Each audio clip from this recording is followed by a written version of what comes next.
I always thought betrayal would come with warning signs, distant eyes, whispered calls, sudden absences. But real betrayal doesn't knock. It waits until you feel safe. And then it rips your world apart. That Friday, I came home early. A canceled meeting. A quiet gift from the universe, I thought. The house was too quiet at first. Then I heard it. Laughter upstairs. Familiar voices. One male, one female. His voice, and hers. I didn't want to believe it. I climbed the stairs slowly, heart pounding, palms sweating. The bedroom door was slightly open, and then Jasmine walked out. Wearing my silk robe, she froze when she saw me. Behind her, Ryan emerged, shirtless, casual, like he'd just stepped out of the shower of someone else's life. "Elena," he said, with that voice he used when trying to sound calm. But it was Jasmine who spoke first. Her lips trembled, but not from guilt. "We didn't mean for it to happen, but we're in love." My throat dried. I opened my mouth, but no sound came out. And in that moment, the ring on my finger felt like a lie. I took it off. It slipped from my fingers. It hit the hardwood floor with a cold metallic click, like a gun cocking back. They didn't say sorry. They didn't even flinch. I drove to my parents' house. I was shaking, still in disbelief. Surely they would take my side. Surely they would see this for what it was, a betrayal of blood, of vows, of trust. My mother, Diane, opened the door with a warm smile that vanished when she saw my face. I caught them, I whispered. Jasmine. And Ryan. She closed the door slowly behind me, leading me into the kitchen. My father, Walter, sat at the table, silent, unreadable. The man never did say much, but it was my mother who shattered. "Me more than any affair ever could. Elena," she sighed. "You've always had everything. Jasmine deserves to be happy too." I blinked. Everything? All we ever did was take care of her. "She was the fragile one," she said. "You were always the strong one." I looked at Walter. He looked down. No words, no defense, just silence. The divorce came quickly. Ryan wanted the house. Jasmine wanted the furniture, my grandmother's mirror, my wedding china. My parents encouraged me to move on gracefully. My lawyer looked at me with pity. No children, no claim, just my broken name, my broken vows, and an empty apartment. Sign the papers in silence. No one from my family came. A week later, Jasmine and Ryan moved into my house.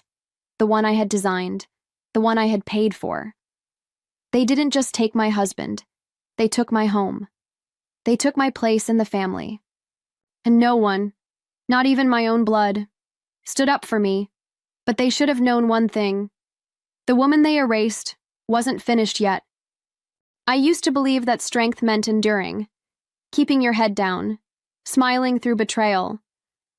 But what no one tells you is strength without boundaries is just self-destruction. The first few weeks after the divorce blurred together like water running down a cracked window. I didn't cry. I couldn't. I was too hollow. I lived in a one-bedroom apartment with a leaking faucet, flickering lights, and walls that echoed with silence. No furniture. Just a mattress on the floor and a folding chair someone left on the curb. My dinner most nights? A can of soup? Cold. I couldn't even bring myself to heat it. But the hunger that gnawed at me wasn't from food. It was from everything they took. And then came the flashbacks. Not gentle memories. Not nostalgia. Receipts. I saw myself at 24, holding down 2 jobs so Ryan could get his MBA. I remember the nights I massaged his shoulders while he studied, whispering, "You're going to build something great. I believe in you." I remembered Jasmine's overdose, how I stayed up 3 days straight while she went through withdrawal, how I paid for the therapy Mom said was too expensive, how I held her hand while she shook in mine, while they slept peacefully. I worked, while they laughed at brunch. I was counting coupons. I gave them everything. And when I was empty, they walked away, laughing. One night, I couldn't sleep. The apartment was too quiet, the city outside too loud. I rummaged through an old box I hadn't touched since moving in.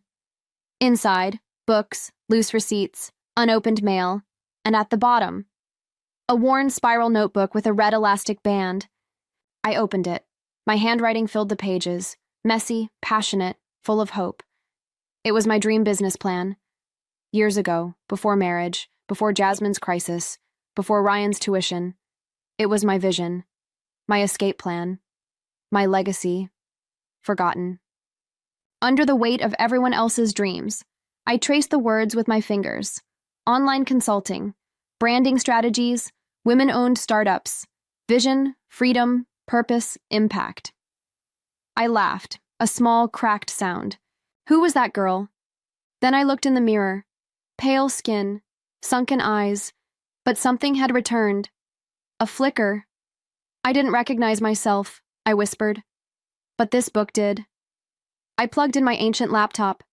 The screen flickered, but it came to life, just like I was about to. I opened a blank spreadsheet, typed the first column, laid the foundation, not for a business, for myself. They erased me from their world. But now I had a chance to rebuild my own, and this time, I wouldn't. Hand it away. Some women scream to be heard, some cry until someone cares. But me? I learned how to disappear and build in silence. While they toasted their engagement over champagne, I was drinking instant coffee in the corner of a co-working space, eyes burning from late-night research. They thought I had vanished. They thought I'd broken. But in the silence, I was reborn. Under the name E. Carson Consulting, I registered a business no one recognized, but everyone would soon need. I specialized in branding recovery for women-owned startups, something I knew all too well, how to rise from ruin. By the end of the first year, I had 4 clients. By the second, I had 40. And by the third, I was consulting for the very kind of investors Ryan once begged for meetings with. Now they were calling me. I wore power differently now.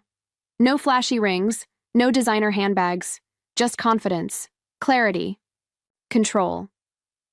And then, one night, as the rain tapped gently on my apartment window, I did something I had waited years to do.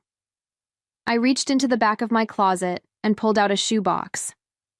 Inside, a wedding photo, a torn letter from Jasmine, the silk robe she wore the day I found them together. I lit a single match.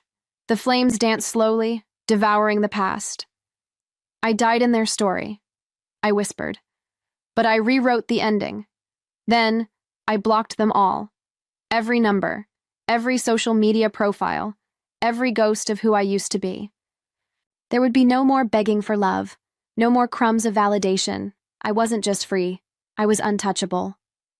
Months passed, success became normal, silence became peace.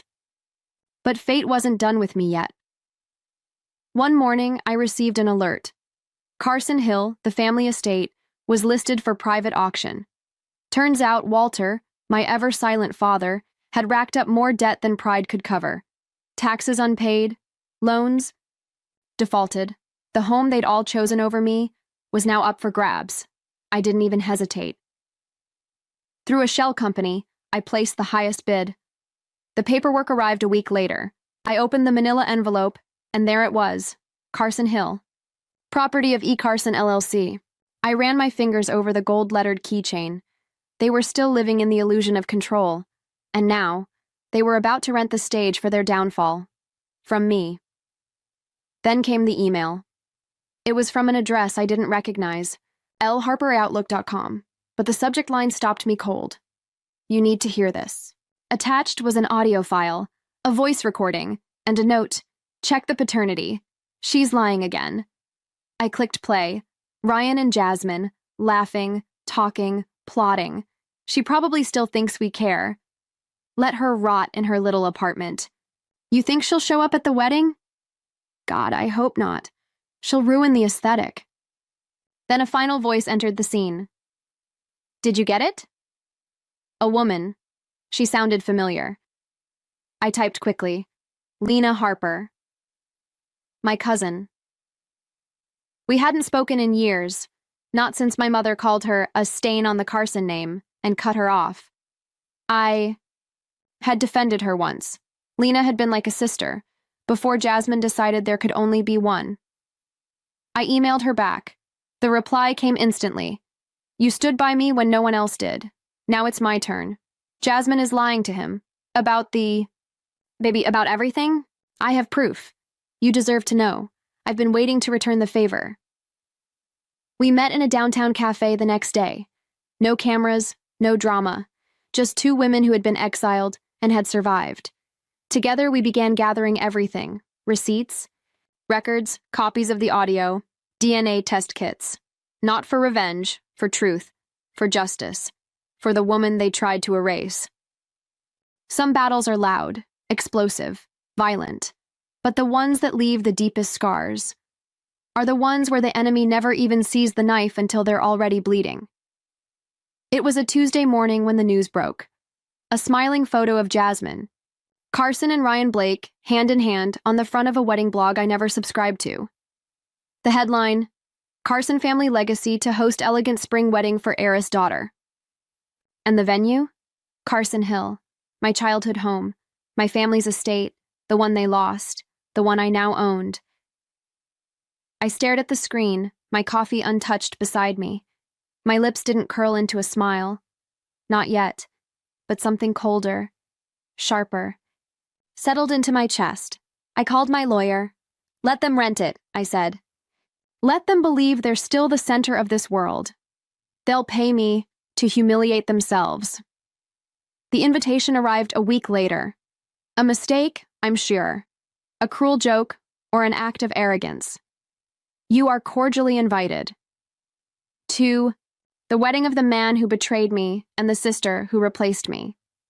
I RSVP'd with one word. Attending. The day came with blue skies and floral arrangements that tried too hard to be perfect. I arrived late enough to be noticed. Early. Enough to control the narrative. A red dress, not flashy. No, it was calculated. Deep crimson, like wine aged in secrets. Hair swept up, a soft smile, diamond studs, quiet, but undeniable. I stepped out of the black car slowly, and the whispers began immediately. Is that Elena? She looks different. Didn't she disappear? I walked past them all, guests in ivory and blush, as if they weren't even there. Past my mother, Diane, who froze mid-sip of champagne. Past my father, who looked down again, just like he always had. And finally, past Jasmine, already, pale beneath her makeup. She clutched her bouquet tighter, eyes darting between me and Ryan, but I didn't look at either of them. Not yet. I took my seat in the front row, right side, where the bride's family should be, where I should have sat years ago. And then I waited. The ceremony began. A soft string quartet, whispered prayers, nervous laughter. Ryan stood at the altar in a navy tuxedo, glancing toward the back every few seconds, searching for me. Good. Let the fear build slowly. Jasmine walked down the aisle. Fake tears, practiced grace. The crowd turned to admire her, but their glances kept returning. To me. She reached the altar, took his hands. The officiant began the vows. I listened. I counted the lies in every sentence. Do you, Ryan Blake, take Jasmine Carson? I stood. Silence fell. Every eye snapped to me. The officiant stopped mid-sentence. I stepped forward slowly. No rush. This was my moment. I'd earned it. Before you kiss the bride. There's one detail everyone here deserves to know. I looked at Ryan first, then Jasmine, then out at the crowd, a sea of painted smiles now cracked with tension. This venue, this estate, Carson Hill, I pulled a key from my clutch and held it up. Belongs to me. Gasps rippled like thunder. The officiant took a step. Back. Jasmine's bouquet trembled in her hands. Ryan looked like someone had knocked the air out of him. You're standing on my property, I said. You're about to pledge your forever love. Inside the house you stole from me, and every minute of this fairy tale, you paid for it, with my money, my land, my silence. Someone in the back coughed. A camera clicked. Murmurs began again. Jasmine's voice cracked. You can't be serious. I turned to the guests, offering the calmest smile I'd worn in years. Enjoy the cake. The drinks are on me. Then I sat down and let the weight of truth do what revenge never could. Crack.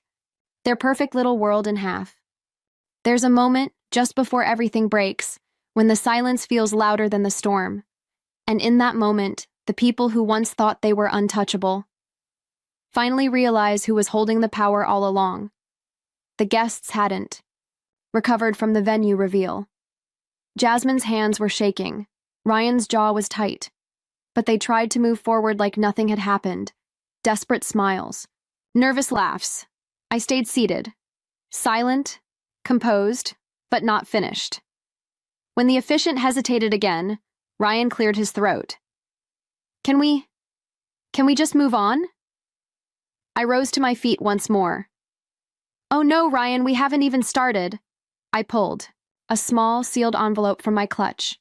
White, simple, clean, but it held the ugliest truth of all.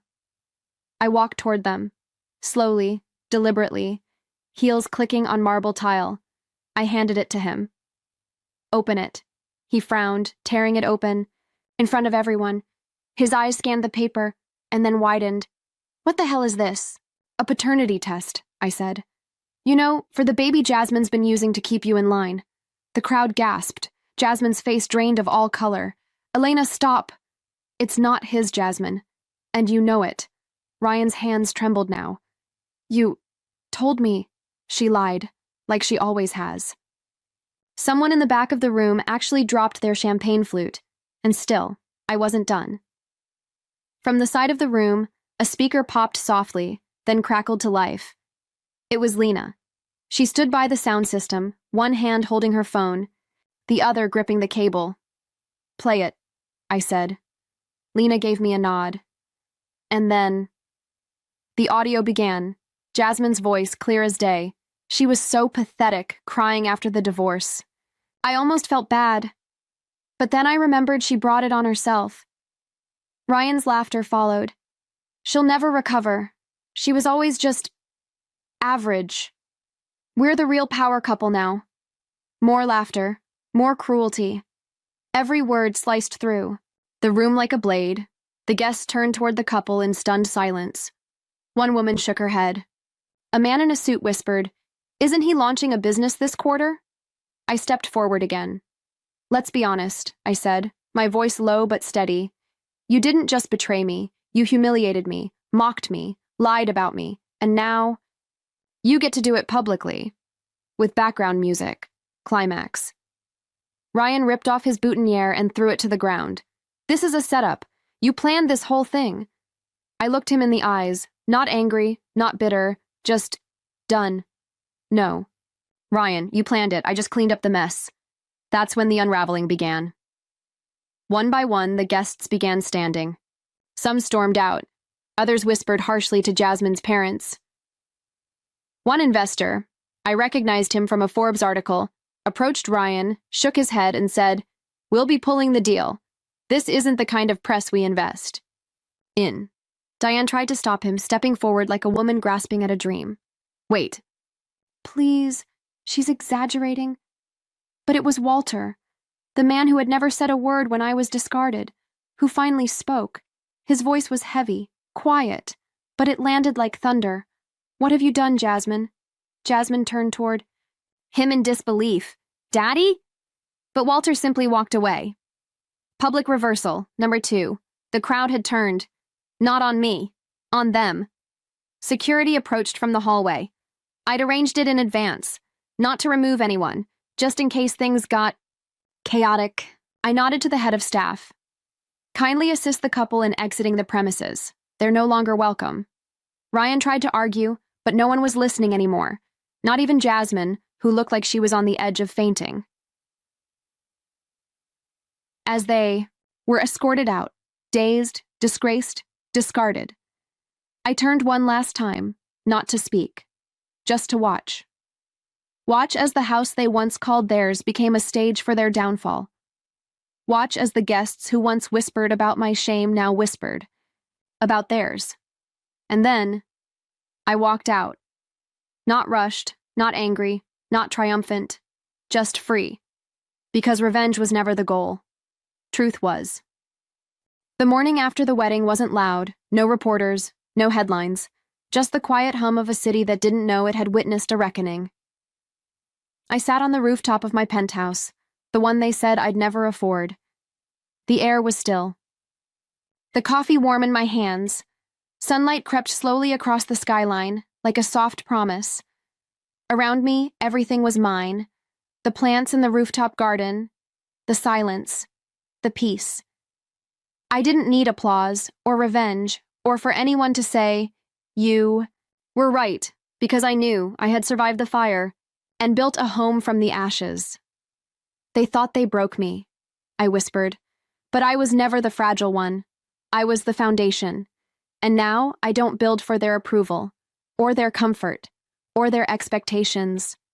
Now, I build only for me. I took a sip. The wind moved gently through my hair, and for the first time in years, I smiled. Not because I won, but because I finally understood. I never needed them to begin with.